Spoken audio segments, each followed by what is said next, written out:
Welkom by sessie 14 van module 1 van die Wese van Disipelskap. In hierdie sessie gesels ons nog altyd oor ons dors en dan veral oor die vervulling van ons diepste dors.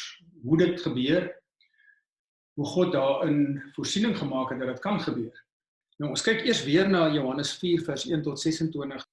Hierdie week volg ons 'n ietwat anders benadering waar ons nie net na een teks kyk en daaroor mediteer nie, maar na die gedeelte in geheel. En dan stel ek voor dat jy jou in die gedeelte inleef en dan voorstel asof jy daar is, teenwoordig is. En dat Jesus dan op 'n stadium na jou te draai en met jou in gesprek tree oor die lewende water. En dat jy jou dan sal inleef daarin en sal probeer voorstel wat dit is wat Jesus nou vir jou daaroor sê. Nou, ek gaan net hier 'n paar gedagtes deel wat ek neergeskryf het. Dit is nie almal nie, daar's meer, maar ek net so in kort om 'n idee te gee. Dat ek ervaar dat die Here sê vir my kind, anders as hierdie vrou weet jy alreeds wie ek is. Tog is die dors wat jy ervaar presies dieselfde. Elke mens is so geskep dat net ek hulle diepste dors kan les. Daarom wil ek vir elke mens hierdie water gee wat soos 'n fontein is wat opborrel en jou dors versadig. Jy is en was bevoorreg om al vroeg reeds te kon leer hoe om jou dors by my te les. Jy is daarom al reeds bewus van die verskil wat my lewende water in 'n mens se lewe maak. My lewende water sal nie net jou dors les nie, maar ook vir jou lewe gee. Genesing bewerk, nuwe insig, nuwe krag, nuwe visie, perspektief, vitaliteit en nuutheid bewerk. So dit gaan daarom dat die Here ook daardeur vir my iets wil sê van, daar's 'n omvattende, genesende effek wanneer ons hierdie lewende water drink en met sy persoon in aanraking kom. So in hierdie sessie wil ek baie by hierdie gedagtes aansluit, want dit is in daardie intimiteit met die bewussyn van God se teenwoordigheid in die nou wat ons dors werklik geles word. Nou, ons het verlede keer daarop gewys dat verskillende sielkundiges ons dors eintlik beskryf met verskillende tipe begeertes wat ons het. Nou die kerk noem dat ons basiese begeertes, kritiese begeertes en kernbegeertes het. Nou, hy skryf natuurlik as 'n Christensielkundige, wat ook dan sê dat ons kernbegeertes, daai diepste dors binne ons, net deur God geles kan word. Nou, dis eintlik baie hartseer as mens na mense kyk en sien hoe baie mense vasgevang is in die opvatting dat hulle glo dat hulle vervulling van hulle basiese behoeftes eintlik hulle dors behoort te les. En daarom jaag hulle allerhande goed na om meer geld bymekaar te kry, om 'n beter lewensstandaard te hê, om met uitwendige goed wat jou lewe makliker kan maak. Nou natuurlik die hele advertensiewese speel daarmee saam. Die advertensiewese wil ons laat glo dat ons baie van daai goeders nodig het om gelukkig te kan wees. Nou die feit dat dit nie waar is nie, dat dit nooit geluk kan gee nie, hoogstens tydelike plesier, kan gesien word in die feit dat baie dikwels as daai goed weggeneem word, en dit kan baie maklik weggeneem word in 'n paar oomblikke, dat mense dan sommer net so omdraai en in 'n diep depressie gaan, en verskriklik ongelukkig is, en sommer vir God kwaad op is, oor hoekom hy dit nou kon toelaat.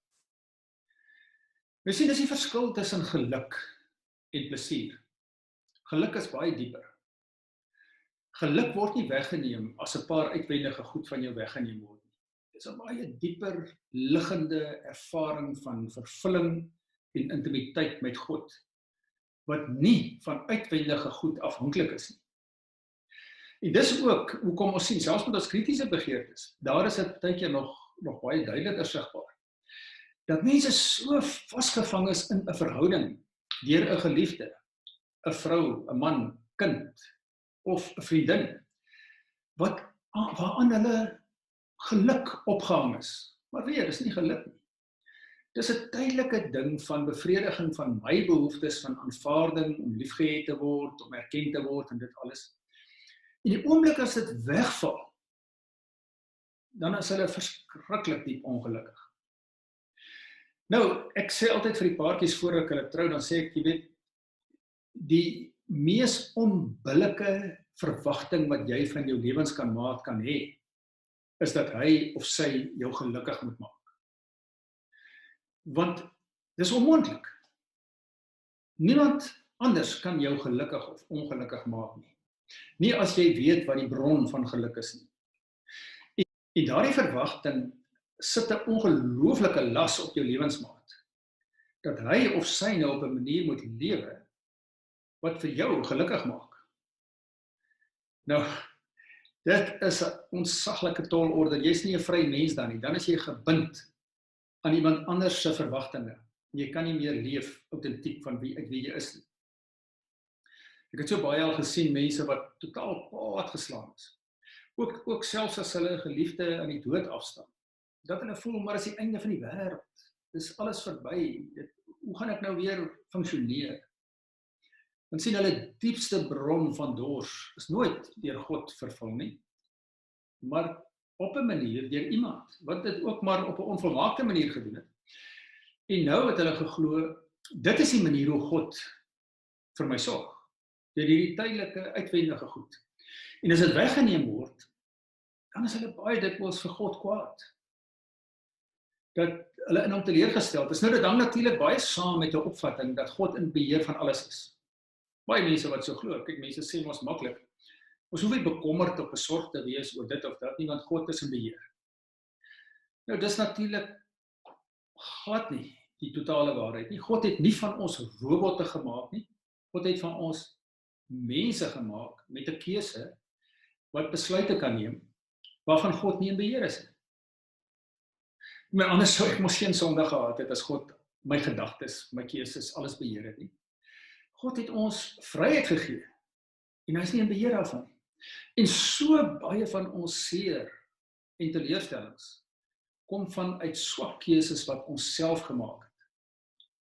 Dit word nie deur God gedoen. Dit is doodgewoon ons eie sinnigheid om op ons eie manier 'n ding te doen. Daarom is dit so geweldig belangrik om op die punt te kom waar jy besef, maar net God kan my diepste dors les. Net hy kan vir my werklik daai vreugde en vrede en geluk hier binne gee. Luister nou mooi, wat nie afhanklik is van wat ek besit nie, van wat ander mense van my sê nie, van wat ek bereik nie, of enige iets wat hierdie wêreld my wil laat glo, wat my gelukkig kan maak nie. Dit word alleen bepaal deur 'n verhouding waar my identiteit nie afhanklik is van my basiese en kritiese begeertes nie, maar van die feit dat ek die tempel van die lewende God is, sy verteenwoordiger, met wie hy in gemeenskap leef. Nou wanneer mense op daai punt kom, waar jy jou identiteit in dit vind, en dan ook besef dat die vermoë om met God in 'n verhouding te leef, is iets wat in die oomblik gebeur, in die nou. Sien, as ek dit begin besef en agterkom, dan kan ek baie van hierdie verwagtinge van die vals self, die ou mens wat die Bybel die ou mens noem, wat eintlik gaan maar rondom my eie ego, ek kan dit laat gaan. Ek kan dit los. Dan kan ek ook op die punt kom waar ek nie meer so maklik opgewerk raak, ingeloop voel, verontreg voel, kwaad word, kritiseer en al daai dinge. Nie, want al daai goed kan ek jou waarborg. Dit kom uit die ego. Dis die vals self. Dis nie wie God bedoel het dat jy moet wees nie. Dis bagasie wat jy baie keer met jou saamsleep vanuit jou verlede, wat deel word van jou storie, wat jy 'n slagoffer word, of 'n verontregte, of 'n mens wat kwaad is en wat woedend is vir ander. Dit is waarvan hy jou wil verlos. En dan leer ek een van die grootste lesse op die geestelike reis, dat ware geluk en vreugde in die oomblik bestaan. In hierdie oomblik waar ek nou is. Want dit is net in hierdie oomblik wat ek in God kan rus. Dis net in hierdie oomblik wat ek my lewe aan sy sorg kan toevertrou. Wat ek al my eise kan laat vaar. Wat ek gemeenskap met hom kan hê. Wat ek hom kan ontmoet. Wat ek hom kan toelaat om my te bemagtig, my te vul met sy teenwoordigheid en met daai diep gemeenskap wat 'n vrede gee, wat alle verstand te bowe gaan. Iemand wat dit agtergekom het, sal agterkom dat die oomblik van nou nooit te veel hoef te wees nie. Nooit bedreigend of pynlik hoef te wees nie. Nie as ek aan God rus nie. Jy weet, baie van die pyn en seere, verwyte en emosionele pyn wat ons saamdra, hang alles saam met wat verby is, die verlede.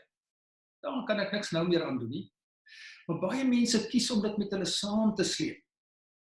Hulle identiteit daaraan vas te knoop. Ek is 'n ingeloopte, ek is 'n verontregte, ek is 'n mislukking, ek is seergemaak, ek is 'n slagoffer of wat ook al. En hulle weet nie eintlik meer hoe om daarsonder te leef nie.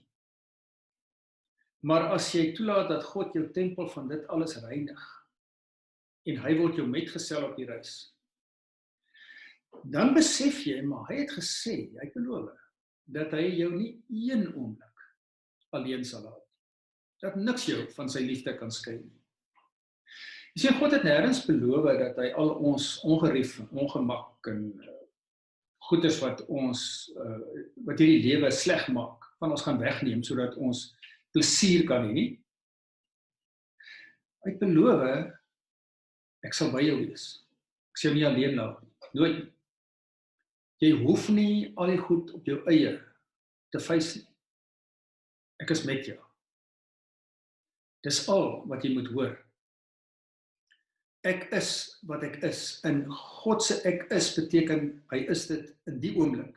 Nie gister nie, nie môre nie, hy's nou daar. En die oomblik as jy in daardie nou begin leef, en jou lewe rondom die nou begin fokus met die gemeenskap met God, dan ervaar jy dat hierdie diepste dors binne jou geles word. En dan kan jy baie van hierdie ander goed laat gaan.